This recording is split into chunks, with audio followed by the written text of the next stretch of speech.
Hello students, আমি তোমাদের প্রিয় নীতিশ স্যার জ্ঞানজ্যোতি কোচিং সেন্টারের পক্ষ থেকে তোমাদের প্রত্যেককে জানাই আরও একবার স্বাগত। তো স্টুডেন্টস, আজকে তোমাদের সঙ্গে আলোচনা করব এসএসসি বাংলার সাজেশনস নিয়ে লাস্ট মিনিট। এবং তোমরা প্রথমত তোমাদেরকে বলবো যে আমাদের ডেসক্রিপশন বক্সে আমাদের নাম্বার দেওয়া আছে। তোমাদের যদি কোনো কোয়ারিজের প্রয়োজন পড়ে আমাদের নাম্বারে যোগাযোগ করতে পারো সরাসরি। তোমাদের কোনো অসুবিধা হলে আমরা চেষ্টা করব সেই সমস্যাগুলোর সমাধান করা। তো তোমাদের জন্য আজকে আমি এসএসসি বাংলার লাস্ট মিনিট সাজেশন নিয়ে আলোচনা করব। দেখো, এসএসসি বাংলার কিন্তু একেবারে হুবহু লাস্ট মিনিট সাজেশন দেওয়াটা একটু ডিফিকাল্ট হয়ে দাঁড়াবে। তার বিশেষ কারণ রয়েছে, আমি বলে দিচ্ছি তোমাদের। দেখো, তোমাদের এবার সিলেবাসে বা স্কিল এনহ্যান্সমেন্ট কোর্স বা এসএসসি বাংলার ক্ষেত্রে তোমাদের ব্যবহারিক বাংলা লিখন কৌশল, এবার যে বিষয়গুলো রয়েছে সেই বিষয়গুলো কিন্তু হুবহু কমন কোনোদিনও পাবে না। যারা দেয় সেটা ভুল করে। আমরা কখনোই তোমাকে ভুল ট্র্যাকে বা ভুল রাস্তায় নিয়ে যাব না। আমরা তোমাকে বলে দেবো যে এই টপিকগুলোর উপরে ফোকাস করে পড়ো, যেন তুমি পরীক্ষায় বানিয়ে হলেও লিখে আসতে পারো। কারণ এগুলো কোনোদিনও হুবহু কমন পাওয়া যায় না, তোমরা জানো ভালো করে। যেমন আমি বলি সবার প্রথমে প্রুফ সংশোধনের কথা। দেখো, প্রুফ সংশোধন মানে মনে করো একটা ভুল প্যারাগ্রাফ দেওয়া থাকবে, কোনো কিছু ভুল আছে, আর একটা সঠিক প্যারাগ্রাফ দেওয়া থাকবে, দুটো প্যারাগ্রাফ দেওয়া থাকলো। প্রথমে ভুল প্যারাগ্রাফ, এবার এটার কি কেউ কোনোদিনও সাজেশন দিতে পারবে প্রুফ সংশোধনের? কোন প্যারাগ্রাফ আসবে কেউ বলতে পারবে? কেউ কিন্তু বলতে পারবে না এই বিষয়টা। সুতরাং তোমাদের যে একটা প্যারাগ্রাফ তুলে প্রশ্ন দেবে, মনে করো একটা ভুল দিল প্রথমে, তারপরে নিচে একটা ঠিক দেবে। এইবার ওই ভুলটাকে দেখতে হবে, ঠিকটাকে দেখে ওটাকে ঠিক করতে হবে। ঠিক করার পরে কি করে ঠিক করতে হবে? প্রুফ সংশোধনের একটা নিয়ম আছে, সেই নিয়মটা দেখে তোমাদের কিন্তু সেটা ঠিক করতে হবে। সেই নিয়মটা না জানলে পরে এটার কিন্তু উত্তর তোমরা করতে পারবে না, কোনো মতেই পারবে না করতে। বোঝা গেল? তাহলে প্রুফ সংশোধনে যেমন বিভিন্ন চিহ্নের ব্যবহার, কোনো প্যারাগ্রাফ বাদ দিলে সেই প্যারাগ্রাফটা যুক্ত করতে হবে। কোথাও তুমি ফুল স্টপ বা দাড়ি দিতে ভুলে গেছো, সেটা কি করে দেবে? পরবর্তী কমা দিতে ভুলে গেছো, সেটা কি করে দেবে? হাইফেন দিতে ভুলে গেছো, কি করে দেবে?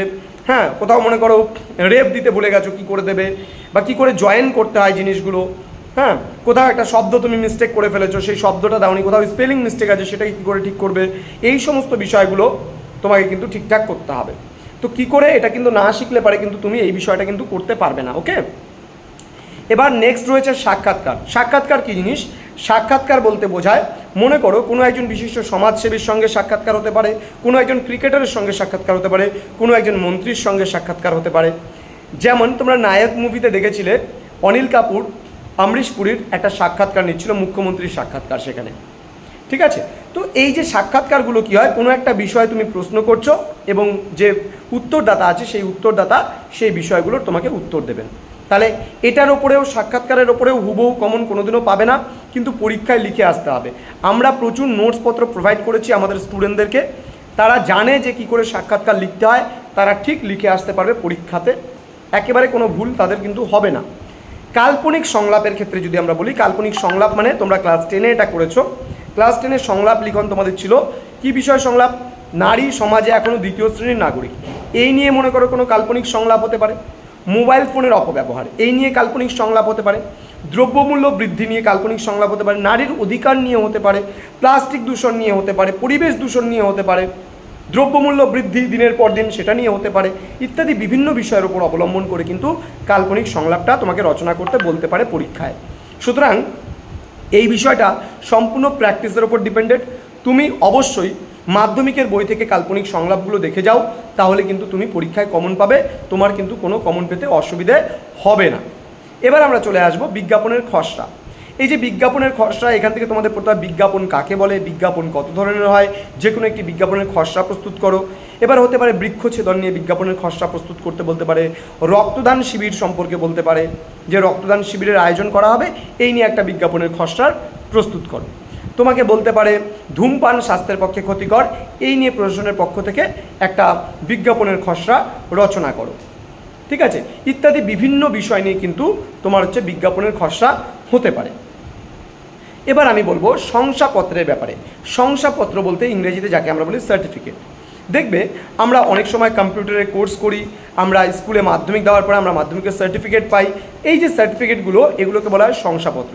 আমি লাস্ট কিছুদিন আগে একটা ক্লাস নিয়েছিলাম তোমাদের ইউটিউবে, এবং সেখানে আমি স্পষ্টভাবে বলে দিয়েছিলাম যে তোমাদের শংসাপত্র কিভাবে লিখতে হয় বা সার্টিফিকেট তোমরা কি করে লিখবে বা কি করে তৈরি করবে, সেই বিষয়টা কিন্তু তোমাদের জানতে হবে। না জানলে কিন্তু পরীক্ষায় তোমরা লিখে আসতে পারবে না, একেবারে দাহা ফেল করে যাবে। বিষয়বস্তু সম্পর্কে যদি ওয়াকিবহাল না থাকো বা বিষয়বস্তু সম্পর্কে যদি তোমার কোনো ধারণা না থাকে, তবে কিন্তু তুমি ভালো একটা স্কোরিং করতে পারবে না এই পেপারটাতে। সুতরাং খুব ভালো করে প্রিপারেশন নাও।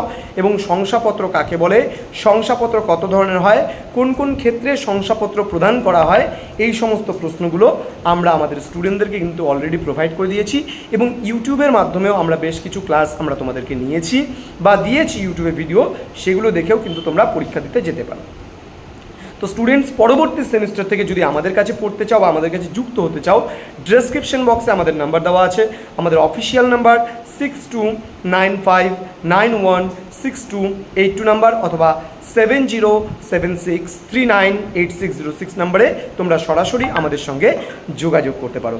তোমরা কিন্তু সমস্ত বিষয়ের কিন্তু মানে নোটসপত্র আমাদের কাছ থেকে পেতে পারো। তার জন্য থার্ড সেমিস্টার থেকে আমাদের কোর্স ফি হচ্ছে মাত্র 1199, পুরো course fee major minor MDC সমস্ত কিছু যা যা আছে তোমাদের কি যা যা থাকবে সেগুলো পুরোটা নিয়ে তোমাদের পাশে আছি আমরা, সঙ্গে আছি আমরা, এটা আমরা প্রতিশ্রুতি দিচ্ছি। এবং লাস্ট যে বিষয়টি রয়েছে তোমাদের, সেটা হলো বিতর্ক সভায় বক্তব্য। কি এই বিতর্ক সভায় বক্তব্য সেটা একটু আলোচনা করছি, সবাই ধ্যান দিয়ে ধৈর্য ধরে লাস্ট অবধি কিন্তু ক্লাসটি অবশ্যই শুনবে।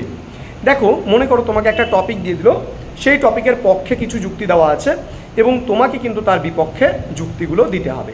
সাপোজ মনে করো বলা হলো যে প্রতিপক্ষের যুক্তির অসরতা প্রমাণ করে সপক্ষে যুক্তিক্রম বিন্যাস করে প্রবন্ধ রচনা করো। বললো জীবিকার আদর্শস্থান বিদেশ, এই নিয়ে বললো একটা বিতর্কমূলক প্রবন্ধ রচনা করো। আবারও বলছি, জীবিকার আদর্শস্থান বিদেশ। এবার ওরা বলে দিল জীবিকার আদর্শস্থান বিদেশ, এবার তোমাকে এর বিপক্ষে বলতে হবে যে না, জীবিকার আদর্শ স্থান কিন্তু কখনোই বিদেশ হতে পারে না, কারণ বিদেশে অনেক কষ্ট রয়েছে থাকা। আদর্শ স্থান তো নয় সেটা, কারণ থাকার কষ্ট, খাওয়ার কষ্ট, বাড়িঘর, আত্মীয় স্বজন সকলকে ছেড়ে থাকতে হয় বিদেশে। প্রবাসী যারা রয়েছে তারা কিন্তু অনেকটাই কষ্টে তারা থাকে বা অতিবাহিত করে দিন যাপন। মাঝে মাঝে আমরা তাদের কিন্তু সেটা শুনি যে কষ্টের বা দুঃখের কাহিনী। নেক্সট হচ্ছে কৃষি নয় শিল্পই রাষ্ট্রের অগ্রাধিকার হওয়া উচিত, এই নিয়ে তোমাকে পক্ষে বলেছে, তোমাকে বিপক্ষে কিন্তু আলোচনা করতে হবে। পক্ষে বলে দেবে কিছুটা, কিন্তু তোমাকে তার বিপক্ষে কিন্তু আলোচনা করতে হবে। যেমন কি কৃষি নয়, এবার দেখো কৃষি না হলে ইন্ডাস্ট্রি গড়ে উঠবে কী করে। সাপোজ যদি একজন কৃষক যদি আলু না ফলায়, তাহলে মানে চিপস কোম্পানি কি চিপস বানাতে পারবে বা লেস কোম্পানি কি চিপস বানাতে পারবে? সেটা কিন্তু কখনোই পসিবল না। তাহলে তুমি এর বিপক্ষে বলবে যে না, এটা কখনোই সম্ভব নয়, কৃষিকেই আগে প্রাধান্য দেওয়া উচিত। বোঝা গেল? আচ্ছা, তারপরে আরও আছে, আরও যথেষ্ট আছে। বিজ্ঞান মানুষের জীবনে আশীর্বাদ নয় অভিশাপ। তাহলে বিজ্ঞান, ওরা বলেছে অভিশাপ, ঠিক আছে, তোমাকে বলতে হবে আশীর্বাদ নিয়ে তোমাকে বলতে হবে। যেমন চলভাস ছাড়া চলমান জীবন অসম্ভব বা অচল। আজকে বর্তমান দিনে চলভাস বলতে মোবাইল ফোনকে বোঝায়, মোবাইল ফোনকে বাংলায় বলে চলভাস। ওকে, এবার চলভাস ছাড়া চলমান জীবন অচল, এই যে এই বিষয়টা তোমরা যদি না বোঝো, ঠিক আছে, না মানে অ্যাকচুয়ালি একটা সময় আমাদের কিন্তু এখনও দেখবা যে মা বাবাদের বা অনেকের মা বাবা আছে যারা মোবাইল ফোন এখনও ইউজ করতে জানে না বা ইউজ করে না, তাহলে তাদের জীবন তো অচল নয়। কিন্তু আজকে আমাদের বর্তমান যে জেনারেশন আছে বা আমরা ইউথ যে জেনারেশন আছে, আমরা মোবাইলে এতটা মানে বিভোর হয়ে গেছি, তাহলে আমরা বলছি যে এই মোবাইল ফোন ছাড়া নাকি আমাদের জীবন অচল। তাহলে তোমাকে এর বিপক্ষে কিন্তু বলতে হবে। এরকম টাইপের করে বিতর্ক সভার বক্তব্য রচনাগুলো হয়। তো স্টুডেন্টস, আশা করি তোমাদের আমি বোঝাতে পারলাম যে এসএসসি বাংলার সাজেশনস কেন হয় না লাস্ট মিনিট সাজেশন। আমি তবুও তোমাদের বলে দিলাম যে কীভাবে তোমরা প্রিপারেশন নিবে, কীভাবে তোমরা পড়বে, কীভাবে পরীক্ষায় উপস্থাপন করবে, ডিটেলসে আলোচনা করলাম। কিছুক্ষণ পরে আমার একটা লাইভ ক্লাস আসবে, সেই লাইভ ক্লাসের রেকর্ডেড ভিডিও আমি তোমাদেরকে প্রোভাইড করে দেবো, তোমরা চাইলে পারে বিষয়টা একটু দেখে নিতে পারো। তো স্টুডেন্টস, দেখা হচ্ছে খুব তাড়াতাড়ি পরবর্তী ক্লাস নিয়ে। তোমরা প্রত্যেকেই ভালো থেকো, সুস্থ থেকো। Thank you so much, thanks for watching. After all thank you. পরীক্ষার জন্য প্রত্যেককে অল দি বেস্ট।